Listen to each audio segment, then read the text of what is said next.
I think there is one fundamental challenge which is called complexity. This is basically killing marketing. This is what's eating marketeers all over the world right now. You know, the deprecation of cookies, or you know, all the legal work that is going around privacy. They're just yet another challenge that they have to face, which adds to the complexity that they are facing.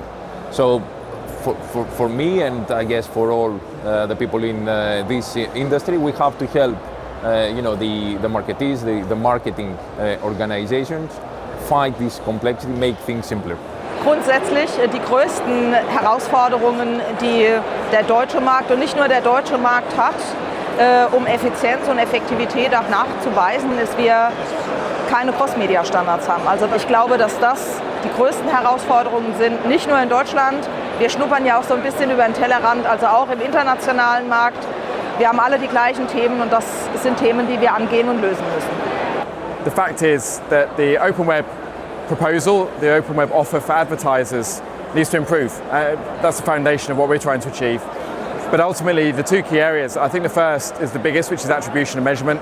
I think it's very hard for advertisers to get a good sense of how their campaigns are performing and to make sure they're optimizing spend. As a contradiction, I think Meta and Google are fantastic at this. And that's one of the reasons why you're seeing so much spend shift into walled gardens is simply attribution. And the second is fraud. I think there's a really big challenge around ad fraud in the ecosystem today. That occurs for multiple reasons. It can be accidental, so technical traffic that generates spend on campaigns, but it can also be malicious fraud because it's very hard for advertisers to be sure they're talking to real people in the ecosystem.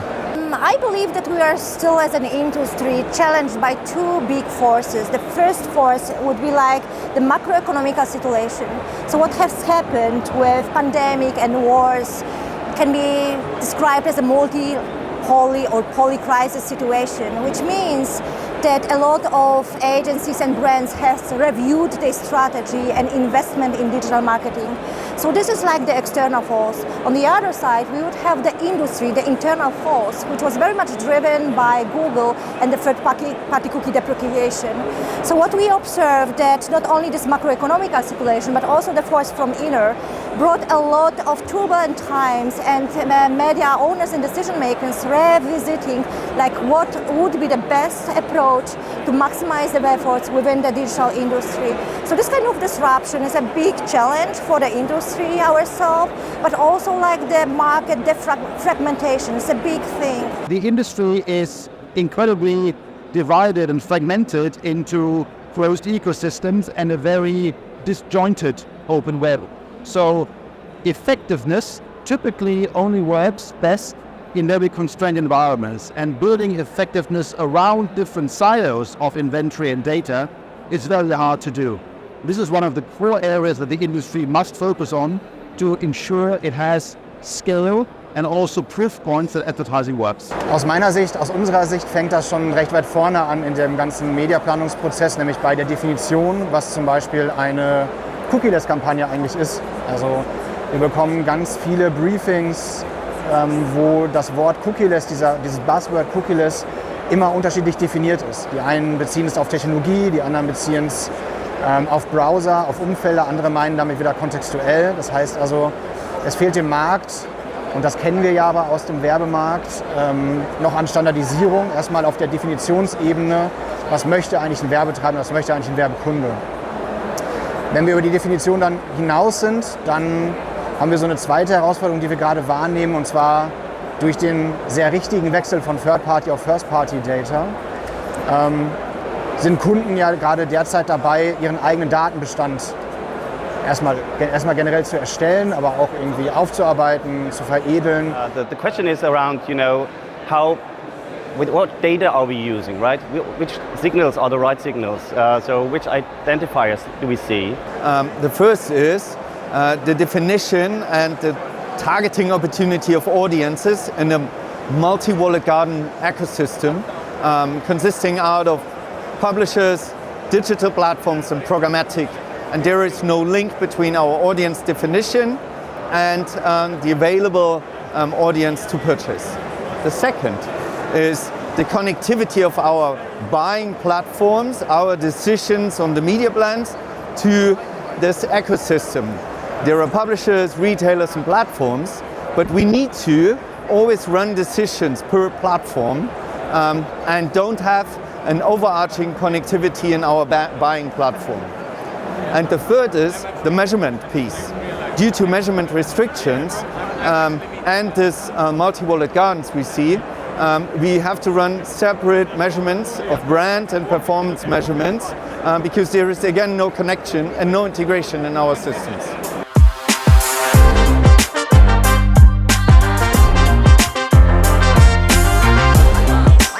I think there are a lot of nuances as to how advertisers use first-party data at the moment and across the whole industries. Overall, the large online accounts are the ones that are the best sets to make this transition because they are so early on invested into data collection, data management, and also analytics capabilities. So I think in the coming years there will be way more budget invested into those topics because we're also facing a fragmented market. Das Interesse ist immens, sowohl auf Agenturseite als auch auf Unternehmensseite, weil jetzt immer mehr neue Lösungen, Tech-Lösungen hochkommen, die sehr attraktive Chancen bilden, die Performance rauszuholen. Yeah, we almost cut the publishers and advertisers into quartiles where you've got early adopters and folks that were, again, looking at first-party solutions even before Apple and Microsoft did their moves, but definitely after that because they knew this train was coming. Then you've got fast followers in the next group that's maybe not complete quartiles, maybe like 10% each in those groups. Then you've got laggards who are probably half of the marketers out there who, I mean, we've been privileged to do training with the ANA and with the MMA and other groups around identity solutions for 4 or 5 years now. And we know there are still some folks that have been waiting for the final word to be told that, okay, now it's time. What we see is that many advertisers are struggling with the consent of first-party data. They are not sure about having the right consent for the use cases they want to do in the future by activating offsite or stuff like that. First to define is the ownership of data. So if advertisers do have first-party data, they know about their customers. They have a relationship to their customers. For advertising, there are two strengths in there. The first is the insight, but the second is it's often connected to an ID. So first-party data is often used as in translation for, okay, an advertiser has persistent identifier which they can then use for advertising purposes on owned as well as paid media.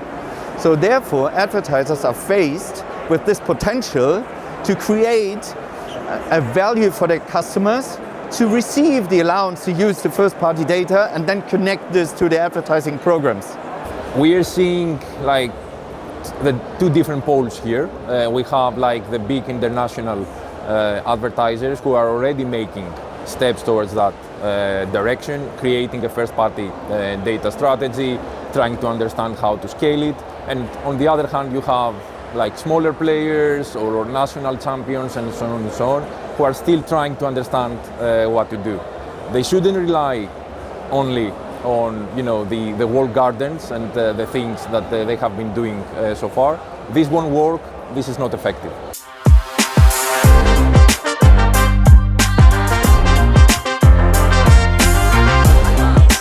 But I think if they continue to bridge gaps between not only advertiser and publishers' data, but also walled garden and ad technologies, there will be even more investment in the coming years. Wenn wir den Data Clean Room nicht brauchen würden, ja, dann würden wir dort auch die Datenschutzregulierungen, die ja bestehen, und das Anonymitätsgebot, die Datenminimalisierung, auch die Datenhoheit auf allen Seiten komplett außen vor lassen. Und insofern denke ich, es gibt immer mehr Daten draußen auf der freien Wildbahn von Anbietern aus ganz unterschiedlichen Bereichen, aus dem Mediabereich, vom Advertiser selbst, die Agenturen, die Plattformen.